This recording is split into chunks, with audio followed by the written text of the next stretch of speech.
काल म्हणजेच 1 सप्टेंबर 2025 रोजी मुंबई हायकोर्टाने मराठा आंदोलनावर विशेष सुनावणी केली.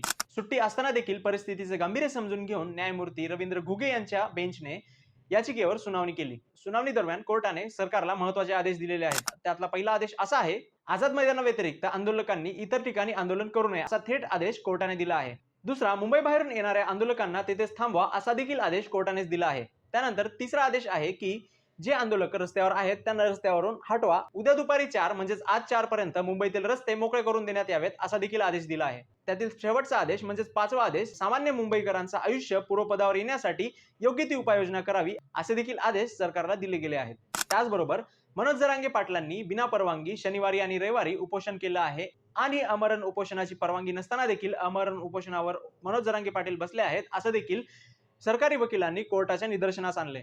रस्त्यावर नाचणे, खो खो, कबड्डी, क्रिकेट सारखे खेळ खेळणे हे कोर्टाच्या आदेशाचे आणि सरकारला दिलेल्या हमीपत्राचे उल्लंघन आहे असे देखील कोर्टाने निदर्शनास आणले. आणि रस्ते रोखून चुकीच्या पद्धतीने वागणे हेच का शांततापूर्वक आंदोलन आहे असा थेट संतापजनक प्रश्न रवींद्र घुगे यांनी विचारला आहे. एखादं आंदोलन उभं करण्यासाठी 1-2 दिवस नाही तर जवळपास 4 ते 5 महिन्याची मेहनत असते आणि आपल्या एखाद्या छोट्याशा चुकीमुळे ते आंदोलन बंद सुद्धा होऊ शकतं.